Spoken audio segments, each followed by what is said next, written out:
শ্মশানের সিকিউরিটি গার্ডের আজকের গল্প ধূমাবতীর শেষ চিতা।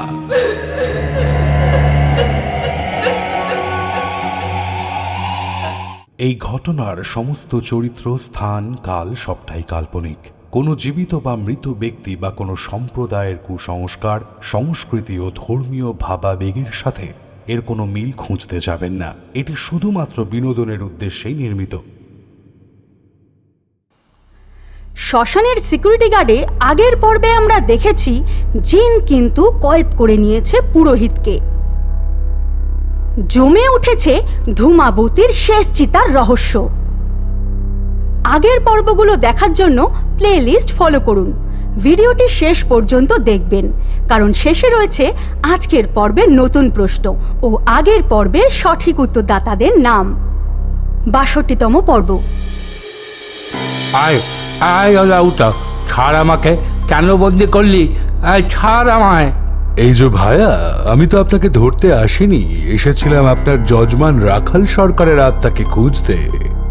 ও ও দে, তোর এত বড় আসপদ্ধা, এমন মন্ত্র পড়ব না। ওরে ওরে বাবা রে, ছেড়ে দে, ছেড়ে দে, লাগছে। কেন, এবার মন্ত্র পড়ুন। মন্ত্র পড়বেন না নিজেই রহস্যের ঝাঁপি খুলবেন, সেটা আপনার ব্যাপার। আর বাঁধন হালকা করো, হালকা করো, আমি বলছি।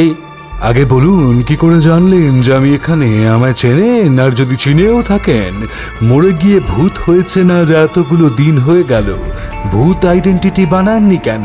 মহলে হাজিরা নেই কেন? আমি সত্যিই জানি না রাখাল সরকার কোথায়, আর আমি মরে ভূত হয়ে যাওয়ার সাথে সাথেই শ্মশানের সিকিউরিটি গার্ডরা আসে, কিন্তু আমি তাদের সাথে যেতে চাইনি। ভূত আইন অমান্য করা তবে রে।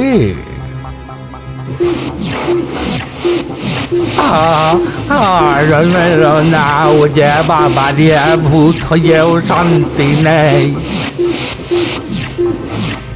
বেঁচে থাকাকালীন নিরীহদের শান্তি কাড়লে এটাই হয়।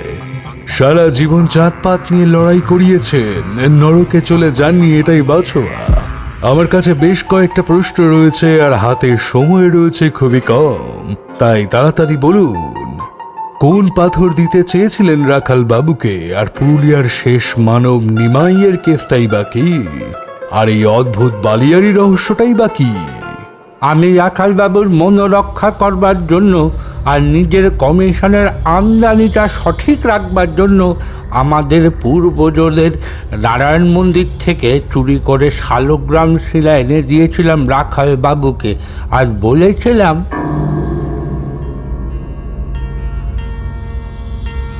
হাত পাতুন শিগগিরই।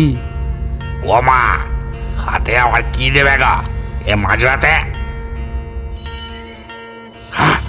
সর্বনাশ, এ তো শালগ্রাম। আমি যে অব্রাহ্মণ, পাপ লাগবে যে। আমি কি এমনি এমনি দিলাম? আমি সব ভেবে চিন্তেই দিয়েছি। এই শিলা আর 5টা নারায়ণ শিলার মতো না। এই শিলা কোনো এক সময় গণ্ডকী নদী রক্ষায় কাজ করত, আর আকারেও বিশাল। এবং বাপ ঠাকুরদার মুখে শুনেছি এই শিলা ধারণ করে যা যাকে বলবেন ফলে যাবে। একবার আমার পিতৃভিটের গ্রামের নদীতে জোয়ারের জলে এই খণ্ডটা ভেসে এসেছিল।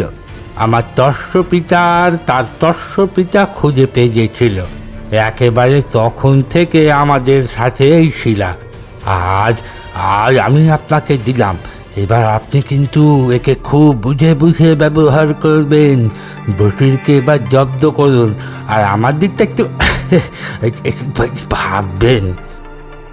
কি জানি বাবা, আপনি ব্রাহ্মণ মানুষ, আমায় এত সম্মান দিচ্ছেন ভেবেই আমি এরা গ্রহণ করছে।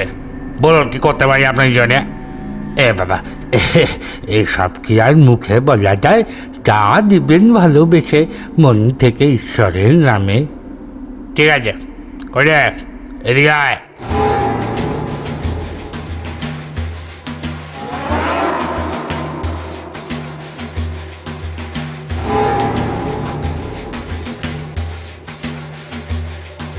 একে একে আবার কাকে ডাকলেন? আমি তো আপনাকে একাই আসতে বলেছিলাম। উফ, আবার কে ধারে? শান্ত, তুমি তো জানো পুরোহিত, দিনভর অসাধু সুদ গুনি, লোকের চোখের জলের টাকা গুনি, আর একটু সচেতন হতে হবে না? চিন্তা নেই, তোমার জন্যই তাকে ডাকা। কে কে সে? ধাপ্পা? থাক, আর ভয় দেখাতে হবে না। দে দে দেখি ওই পুটুলিটা দে তো, দেখে দিয়ে দে পুরোহিতকে।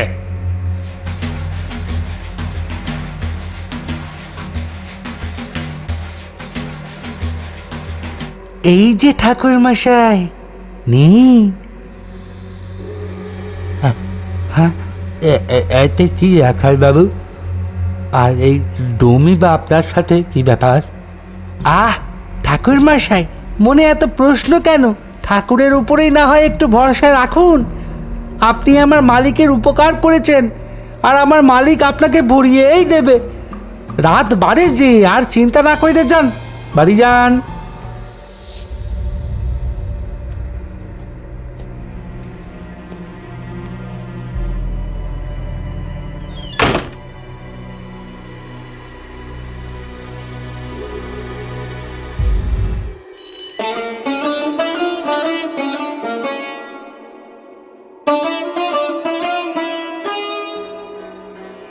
ওগো, এত স্বর্ণ মুদ্রা, হ্যাঁ গো, কোথায় পেলে গো?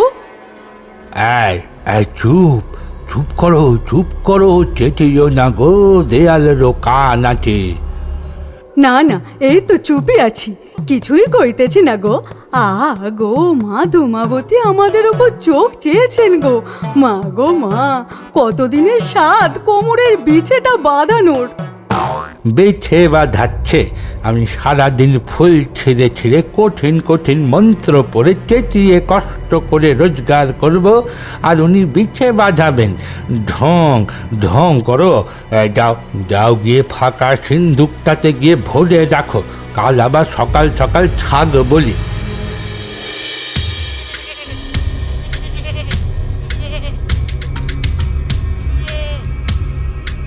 ওম পবিত্র পবিত্রবাং সর্বাবস্থাঙ্গত পিবা যৎসরেত পুণ্ডরীকাক্ষুং সবাহ্যং অভ্যন্তর শুচি।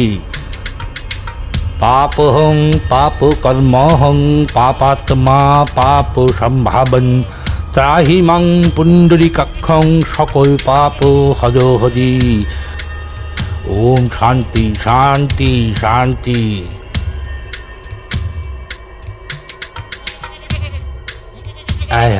নিন, শাক ফুঁদিন, উলু দিন, শুভ কাজটা সম্পন্ন হোক। আর কোনো চিন্তা নেই, মায়ের কাছে যখন পুত্র সন্তানের আকাঙ্ক্ষাতে এগিয়েছেন, জোড়া পাঠা দিয়েছেন, কিছুই বিফলে যাবে না। বাজান, শঙ্খটা বাজান।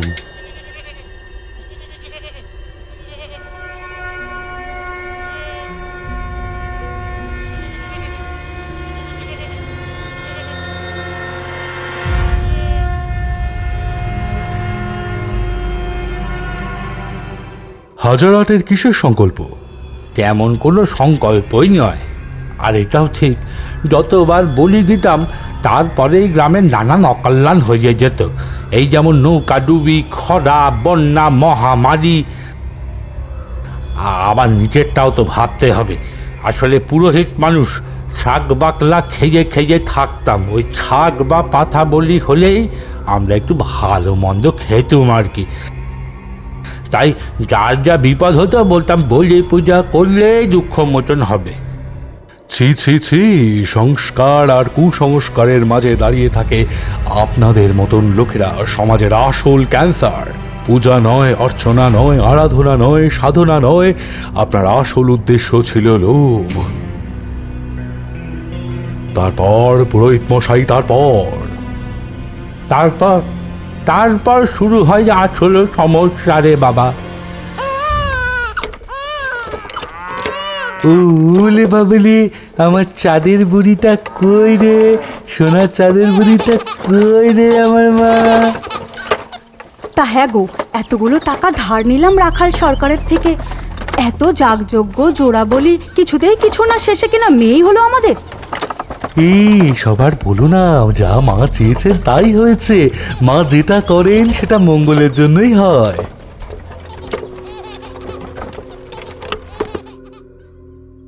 এই দেখো, কি ব্যাপার বন্ধু, গাড়ি থামা কেন?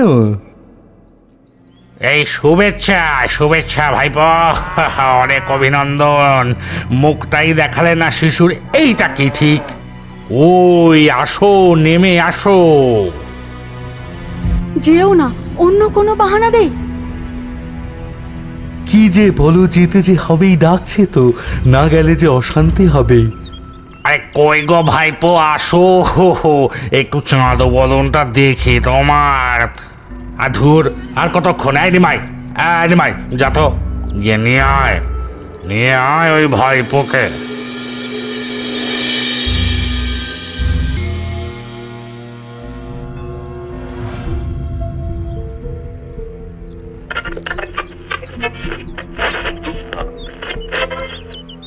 জয় মা ধূমাবতী, মা গো রক্ষা করো মা, সকলের মা রক্ষা করো মা।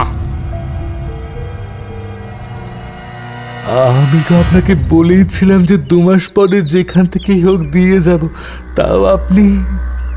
এই নিমাই ওকে বলে দে, আজ 2 মাস 3 দিন। আমরা হিসাবের কাঁচা নই, একেবারে পাকা। টাকাটা ভালোই দিয়ে দে ভাইপো। আমার আর কটা দিন সময় লাগবে, সবে বাচ্চাটা হয়েছে, এখনো খাওয়ার টাকাই জোগাতে পারিনি। তবে কেন ছেলে সন্তানের লোভে অত টাকা ধার নিয়েছিলি পাঠা কেনার জন্য? এত লোভ কেন? ভিখারি হইয়া চাঁদ ধরতে গেলে তো জীবন বালি হবে। দেখ, এবার যেভাবেই হোক সুদটা অন্তত তোকে দিতেই হবে ভাইপো।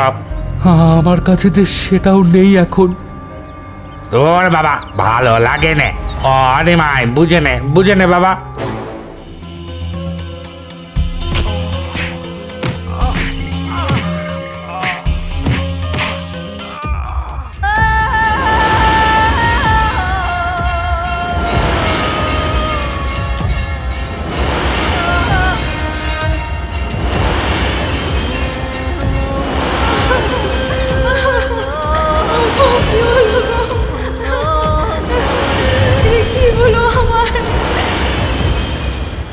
এই যে রাখাল বাবু, বলেছিলাম না আমি আসবো।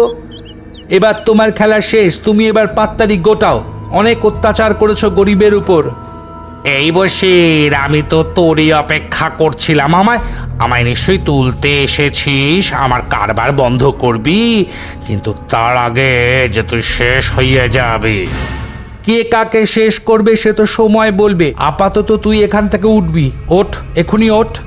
আমায় ওঠাবি তো? দাঁড়া, দেখাচ্ছি। বসে আজ এই মুহূর্তে তুই 11 বছরের শিশুতে পরিণত হবি, এই আমি অভিশাপ দিলাম। ফাদার, মানে ভূত, দূরজিন, আমি তো সেই থেকে আপনাকেই খুঁজে চলেছি, এখন এখানে পেয়ে গেলাম। ও, পেয়ে গেছো, খুব ভালো। তবে আমি কি কেটে পড়বো? না, আমায় অন্তত একটা ব্যবস্থা করে দিন। আরে প্রেতগ্রামে আরজি দিন, আমি তো সাধারণ একটা জিন। দয়া করে আমায় সাথে রাখুন, আমি আপনার কখনো না কখনো কাজে আসবই। ঠিক আছে, আপাতত ওই যে তমাল গাছ, ওর ওপর উঠে শান্ত হয়ে বসুন, চিৎকার চেঁচামেচি না করে। আমি যাচ্ছি, তবে আপনি পালিয়ে যাবেন না তো? না, যাবো না, কথা দিচ্ছি। থেমে গেলেন যে পুরোহিত মশাই, বলুন তারপর।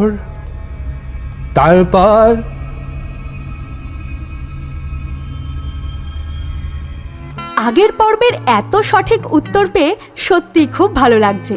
সবার নাম স্ক্রিনে দেওয়া রইল। শ্মশানের সিকিউরিটি গার্ডের আজকের পর্বের প্রশ্ন হলো, যেই লোকটার পুত্র সন্তানের জন্য রাখাল সরকারের কাছ থেকে টাকা ধার নিয়েছিল, তার টাকা ফেরত দিতে কতদিন সময় লেগেছিল? দেখতে থাকুন শ্মশানের সিকিউরিটি গার্ড প্রত্যেক মঙ্গলবার আর শুক্রবার ঠিক দুপুর 3টে।